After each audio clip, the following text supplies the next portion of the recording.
Je m'appelle Jean-Marc Bellefleur, je suis pasteur en Alsace, à mi-temps dans deux églises différentes. Je suis aussi président d'une association qui s'appelle Accès dans le Haut-Rhin, qui s'occupe d'insertion sociale, d'accueil d'urgence, d'accueil de demandeurs d'asile. Et je viens d'écrire aussi un petit livre aux éditions Ménonites qui s'appelle Une église qui fait le bien, petit manuel d'action sociale. La justice, c'est un très grand thème dans la Bible. Alors, j'aimerais pouvoir citer, mais là, j'ai pas les moyens de le faire, le projet associatif de l'association dont je suis président, qui met en valeur deux choses, la justice et la paix.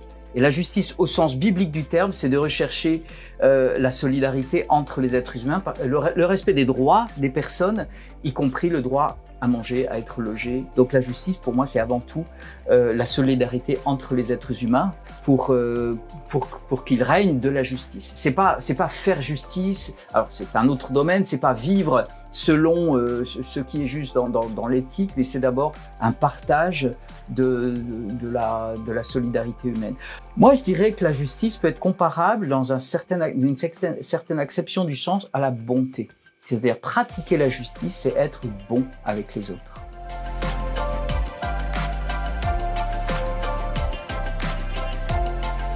Je ne sais pas s'il y a une différence en fait. En tout cas, dans ma vision, je viens de le dire d'ailleurs, l'action sociale pour moi, c'est rechercher la justice. Qu'est-ce que Michée demandait aux gens de son époque? Si on regarde les messages des prophètes, c'est quand même beaucoup ça. Hein, c'est pratiquer l'aide aux pauvres, accueillir la veuve et l'orphelin. Hein, c'est des propos qu'on tire des prophètes. Ça, c'est de l'action sociale. Désolé, je vois pas trop de différence entre la justice biblique et la justice au sens de l'action sociale. Justement, la justice biblique, alors c'est peut-être pas que l'action sociale, mais c'en est un aspect. Quand on est revêtu d'ailleurs de la justice de Dieu en Jésus-Christ, quelque part on est appelé à pratiquer cette justice. Jésus l'a dit, hein, cherchez d'abord le royaume de Dieu et sa justice. Donc on la reçoit, et puis on la donne aux autres. Et la justice que Jésus appelle de ses voeux, comme Michée, c'est de faire le bien autour de nous.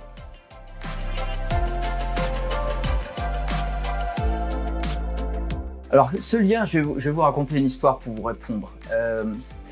Je vis en Alsace et en Alsace, il y a des magasins qui s'appellent la biscuiterie alsacienne. Vous connaissez ces biscuits de Noël qui sont redoutables pour la ligne. Nous, on a des boutiques où ils sont vendus toute l'année. Quand vous entrez dans cette boutique, vous avez le vendeur ou la vendeuse qui vous offre un biscuit. Et là, le piège se referme sur vous. Vous êtes obligé d'acheter, c'est tellement bon. Quand Jésus a dit « Heureux vous les pauvres, car le royaume des cieux est à vous », Luc chapitre 6. Est-ce que vous me voyez, moi chrétien, dire « Heureux vous les pauvres, le royaume des cieux est à vous, un jour vous pourrez manger à votre faim quand vous serez au ciel, dans le paradis, dans la maison du Père, ça va être génial, en attendant, débrouillez-vous ». La biscuiterie alsacienne nous enseigne que quand on parle du royaume de Dieu, on en montre un bout. On l'offre à manger à quelqu'un, au sens propre d'ailleurs, quand on fait de la banque alimentaire.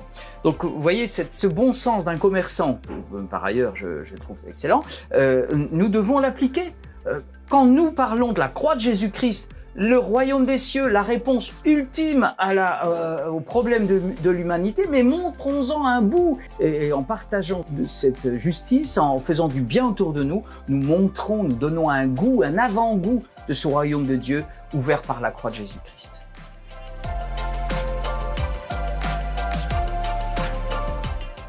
Et c'est Jésus qui a résumé les commandements du judaïsme avec « Tu aimeras le Seigneur ton Dieu et tu aimeras ton prochain comme toi-même ».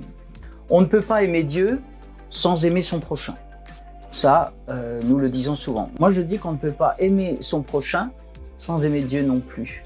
Donc le sens que je vois en tant que chrétien, c'est le sens la racine que j'ai, c'est que j'aime Dieu qui m'aime et je transmets cet amour aux autres, mais je trouve dans l'amour que j'ai pour Dieu la motivation pour aimer mon prochain. Le sens profond de l'amour que je porte à mon prochain, à mon voisin, aux gens en précarité, c'est que je l'aime parce que j'aime Dieu qui les a faits.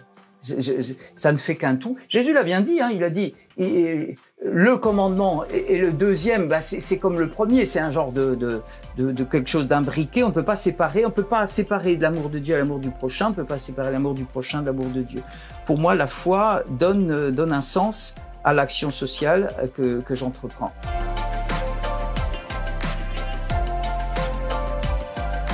L'Église de Jésus-Christ, c'est l'Église de Jésus-Christ. Quel modèle Jésus-Christ a-t-il montré?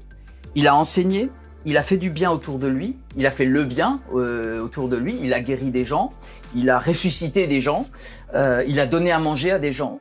Et nous sommes, nous, Église de Jésus-Christ, disciples de Jésus-Christ. Il est notre modèle. Alors faisons comme lui. Alors oui, bon, personnellement, les résurrections, les guérisons par miracle, mais le mouvement, c'est de soigner des gens, de donner à manger à des gens. Et même si on peut pas multiplier les pains comme lui l'a fait ou les poissons, bah oui, mais on peut quand même faire beaucoup de choses dans ce domaine. Nous prenons Jésus comme modèle, tout simplement. Jésus a donné, les miracles qu'il a fait, ce sont des signes. Le vocabulaire du Nouveau Testament est assez clair là-dessus, des signes. Ça veut dire que Jésus a donné des signes du royaume de Dieu, de sa divinité, aux gens qui l'entouraient par ses moyens de bienfaisance. Faisons la même chose. Donnons des signes du royaume de Dieu. J'en parlais tout à l'heure avec ma biscuiterie alsacienne. Donnons des signes du royaume de Dieu en faisant le bien autour de nous, en proclamant le message de l'évangile, mais aussi en faisant le bien autour de nous, en disant « Nous sommes disciples de ce Jésus, nous faisons la même chose que lui. Et regardez ce que ça donne, le royaume de Dieu. Goûtez-y » et voilà, donc... oui, ça fait partie des missions de l'Église. Le congrès de Lausanne, c'était en 1974, disait déjà que les missions de l'Église ne sont pas que l'évangélisation, c'est aussi de faire le bien, au sens de faire accomplir la justice dont on parlait tout à l'heure.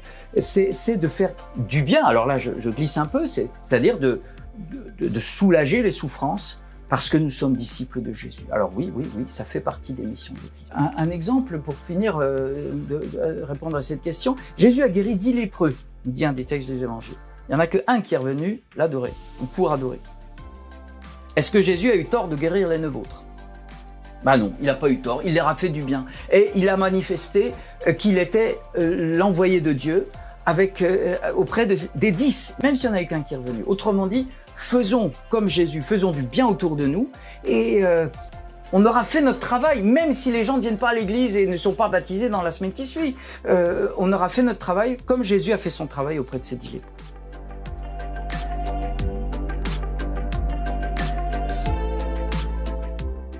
Je dis souvent, je préfère être du côté de ceux qui essayent de résoudre les problèmes plutôt que d'être du côté de ceux qui les causent ou voire de ceux qui en souffrent.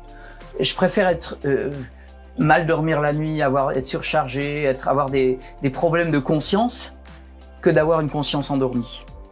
Je suis bien plus confortable à m'endormir quand j'y arrive le soir parce que j'ai tenté de faire quelque chose qui a du sens, le sens du bien et de l'hommage à mon Dieu qui est le Dieu de grâce. Je préfère ça plutôt que d'avoir la vie facile, de me livrer à des trafics, profiter des gens et à être malhonnête.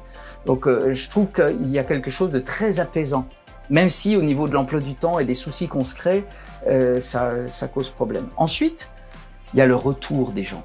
La dernière assemblée générale de l'association dont je suis président, on a choisi de pas faire le rapport moral, rapport d'activité, rapport financier. On a commencé par donner la parole aux personnes accueillies. On a eu un solo de oud magnifique d'un musicien iranien, je crois, demandeur d'asile. Et puis il y avait un Afghan aussi. On a eu une exposition de peinture à la place de l'Assemblée générale. Et puis il y a eu des témoignages d'un monsieur sénégalais qui s'est retrouvé en Ukraine, réfugié ukrainien. Et là, on se retrouve devant le fruit de notre travail quelque part. Des gens qui en pleurent des fois tellement ils sont émus du bien qu'ils ont reçu par notre intermédiaire. Je ne veux pas dire par nous parce que on est financé par l'État aussi, mais il y a aussi beaucoup de dévouement de la part des salariés de l'association. C'est-à-dire c'est cette idée d'avoir ce retour, mais vous le prenez en pleine face là et c'est magnifique. Donc oui, ça pour moi c'est très encourageant. Et puis comme je le dis dans mon petit livre, faire du bien ou faire le bien fait du bien. Il y a un côté relaxant à faire du bien aux gens. Et puis bon, je l'ai dit tout à l'heure, aussi le fait de relier ça avec, dans ma foi, l'amour pour Dieu, l'amour du prochain, c'est la même chose. Tu vois, Seigneur, là j'ai pu l'aider, ta créature. Et puis, il y a tout cet univers qui se met en branle, quelque part, qui vit, qui vibre. Ouais, ça c'est très motivant en fin de compte.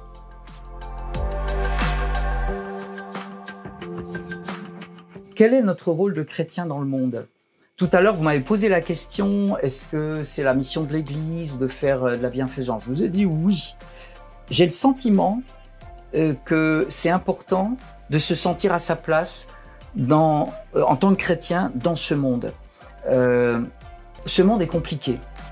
On a des questionnements, on a l'écologie, on a la politique, on a la guerre, on a la pauvreté, c'est épuisant quelque part. Et je me dis, quelle est la place des chrétiens? Est-ce que c'est seulement d'aller chanter dans une église, etc.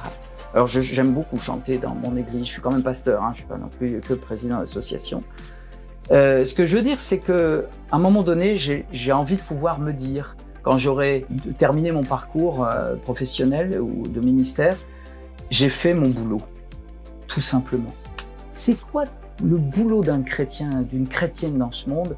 Eh ben, c'est de faire ce genre de choses. L'action sociale, ça peut être du soutien humanitaire, ça peut être une action politique, ça peut être une action favorisant le lien social en faveur de l'écologie, mais qu'on soit de ceux qui luttent et qu'on puisse se dire, comme l'apôtre Paul, alors toute proportion gardée, je reste modeste, j'ai combattu le bon combat. Eh ben, pour moi, ça c'est un encouragement. J'arrive à un âge où je commence à regarder pas mal ce qui s'est passé dans ma vie derrière moi, donc, et je me dis, il faut que je puisse regarder ça en étant fier de ce que j'ai parcouru, du boulot que j'ai essayé de faire. J'ai pas tout réussi, j'ai pas été pertinent dans tout, j'ai des gros loupés, mais j'ai essayé. Eh ben, voilà, cet encouragement-là, essayer d'être des chrétiens, des chrétiennes pertinents dans ce monde, de faire le boulot des chrétiens dans ce monde, et il y a du taf.